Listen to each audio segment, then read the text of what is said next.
Hi there, this is Aaron. Today is October the 5th, it's Saturday, and it's day 25 on the allotment. After the disappointment of last weekend, I posted the videos up as soon as I could, and thank you so much to everyone that responded. The general consensus was blight. We weren't sure if it was blight or not. I've actually never seen blight, so I wouldn't know what blight was. So we looked online and looked at all the different things it could be. There was one that is still a fungal disease but wasn't blight that looked like a likely cause. But all of you out there that know much more about this than I do, everyone said blight, blight, blight, blight, blight. So okay, look, whatever it was terminal, and the tomatoes had to come up. So earlier on in the week, came down, and this is what happened. This is the final look before we cut them all down, now that we've had several identifications of blight. We weren't 100% sure that it was blight, but it's definitely a fungal disease of some description. And whether it's blight or whether it is another fungal disease, it's definitely fatal. So this is them just before we pull them down. It's a shame really, because we were actually going to get them to ripen.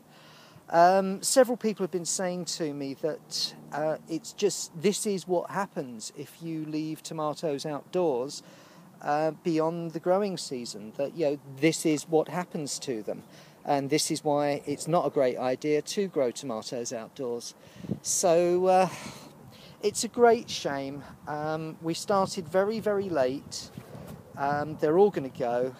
You see here that every single tree that we've got, even though it's infected with blight, that there are red tomatoes on there. Most of them are split, so I'm not assuming that they're any good to eat. If there is one absolute perfect one there, I may just skank that and give it a try. But all the way along here, you see, we would have got there if it wasn't for the disease that they caught. And then right at the end, right there is a yellow pear tomato. It's unfortunately split, but that's what a yellow pear tomato looks like. So yes, it was very disappointing having to pull those up. We got so close. There were some tomatoes that were actually all right, and I munched them as I went along. So no more tomatoes, but we'll know for next year what to do, what not to do, how long to leave them out, not to leave them out too long, and also to look for any worrying signs from neighbours, because my neighbour's plot, her tomatoes, which are still in the ground now, are in a worse state now. I don't know if the variety that she's growing is more susceptible to disease than mine were, or if I gave them to her or she gave them to me or what, but I am now more aware to look around at other plots and see what's happening in them, to be able to react to bad things if I see them happening in my plot. So a learning experience, tough one, but there we go. Anyway, there are other things happening, so I'm going to turn the camera around and show you what we're going to get up to. Over here, the cabbage that I transplanted, the leaves on the outside look to me as if they're sort of falling back. I don't know if this is as a result of being under the cloche or what, but it doesn't look as happy as it did. And similar things happened actually to the other two that I moved last time. So it doesn't look as if these cabbages like being moved much. I think we've still got a touch of black fly on here, so I'm going to spray this on my broad bean. On my cabbage that is doing all right, there's all sorts of holes on there. Now, it was covered up, so I don't think this is birds, but there's something else, and so I'm going to put some slug pellets down and see if that arrests development, because it's actually getting very close to being able to heart up and possibly have a very small cabbage at the end of it. So we're going to give that the best chance we can. Over here, these are the other tomatoes that we pulled down. I'm going to dig this over and hopefully get something that's autumn planting in there. Round here, yeah, we cut down all the tomatoes. This is it now. as nature takes from you with one hand, it gives to you with another hand, because over here, I don't know if you can see that, we can now confidently say that is a raspberry. It's taken us a good few months to make our mind up, but that is definitely a raspberry. There are raspberries growing, there are still bees on it. So what I have here is an autumn raspberry. What I've now got to do is look up how to look after an autumn raspberry and make sure I don't kill it. But there is a raspberry there that looks almost ready to me. So either today or tomorrow we may pick those just to see what they're like. And there are others that are following. But that makes me very happy. So there we go. Something to feel disappointed about, something to feel very happy about, and of course I am. Overall, I mean, yeah, okay, this growing season is finished, and yeah, we're just really sort of tidying things up now. We've got the raspberries coming, possibly we might get a cabbage. We did get about 5 tomatoes to eat, which wasn't quite the same as the huge amount that I was hoping for a couple of weeks ago. But overall, yeah, I've learned so much doing this that you can't help but look at it and say, yeah, it was a success. Was it a success in terms of what we actually managed to produce? Well, potatoes, yes. Tomatoes, definitely not. Cabbage, let's wait and see. Raspberries, quite possibly. But that's not a bad hit rate for a total novice that didn't know what he was doing. So, right, today we're going to get those roots out of the ground where the tomatoes were, get things dug over and try and get some alliums in for winter for next year. So that's what we're up to. I better get on with it. I'll talk to you later. Bye. This is one of the tomato plants that I've pulled up. And yeah, the root system, you can see there is an incredible root system on it. I mean, these were really strong plants, and so it's such a shame that you know, some disease caught them and they didn't quite go. But you can see that they were really hanging on in there. Oh well. So here now is what was my tomato and my potato bed. All of the tomatoes have now been dug out. It's all been given a very fine going over with the hoe. It's now ready for whatever I want to put in there. Now, because this one was potatoes and tomatoes last year, this is going to become my bean bed. So we've already got my broad beans planted on this side. I've just seen a video before I came out from Mark at Learn How to Garden that suggests that peas should be planted now as well. Now, I didn't actually know that.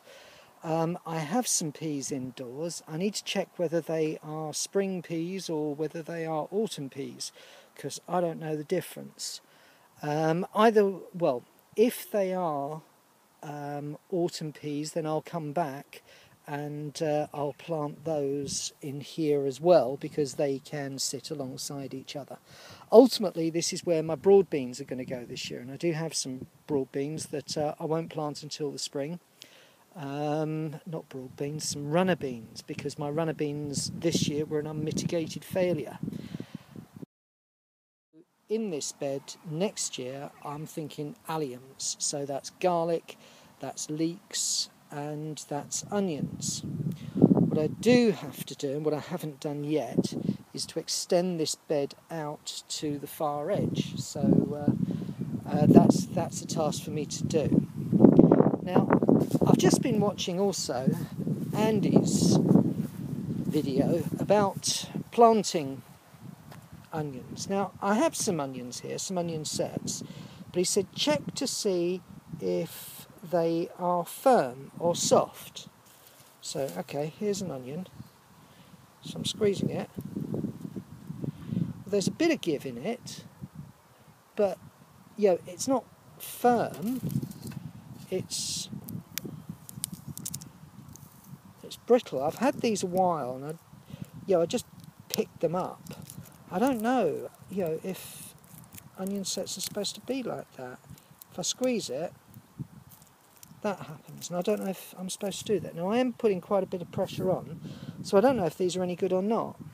I don't want to plant something that's no good, so I'm inclined to think no they're not and just go out and buy some. Gives me a bit of a dilemma really, because if I haven't got anything to plant, then certainly I'll just carry on digging, which actually is probably not a bad idea anyway. But it does mean that I couldn't put in things that I thought I was going to. So that really changes how we're going to spend today. I'm actually speaking to you on Sunday today, so this is actually now day 26. I didn't finish at the end because actually the light started to go and I couldn't get a decent enough picture.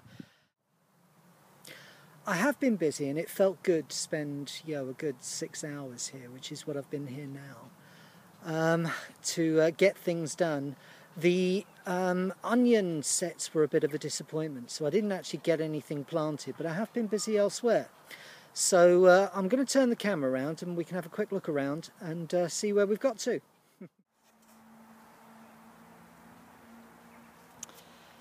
The tomato and potato bed has now got the broad beans in it. I think you saw that earlier. And what I've also done is I've cleared the path between here, so it just looks a little bit tidier around here. My broad bean, who's definitely got a touch of the black fly, but we gave him a bit of a spray yesterday. Similarly, the bed is already here for the onion sets. Now, I'm going to be on the lookout for some autumn-winter carrot because I saw on Claire's video that if you plant carrot and onion together, then onion fly doesn't like carrots and carrot fly doesn't like onions, and the two protect each other.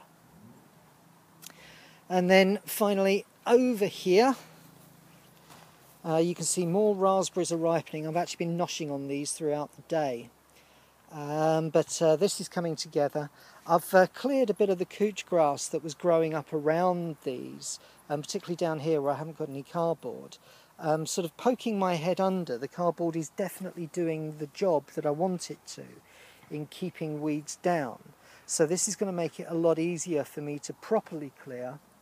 Hopefully in the next couple of weeks, so that I've kept the grass down and can make this a proper fruit bed. The other thing that we have started to do is to finish off this trench here. Didn't actually get very far, but it took quite a while to clear the path along here, and then next weekend maybe I can clear the one on the other side, clear this as well, and then also get some garlic in. So my plan for this week is to get some garlic seed. I know there's sort of elephant garlic, but I'm actually a garlic fan, so I'm going to be on the lookout for something that is, proper garlic. So I'm going to be looking out for some garlic, and also going to be looking out for a series of onions so that we can plant those, some carrots. I'm also going to be on the lookout for rhubarb, because I quite fancy growing rhubarb, and now is the time to do it. What we're also going to, I've got some strawberry plants which I do need to plant, but currently I haven't got anywhere to put them. And I've got an idea on how to plant the strawberries with them taking up less space. So I'll hopefully be putting that into action next weekend as well. But that was the end of this weekend, day 25 and 26. Thank you so much for watching, and thank you for all of your help through all of my videos. I will see you next time on The Allotment. Bye.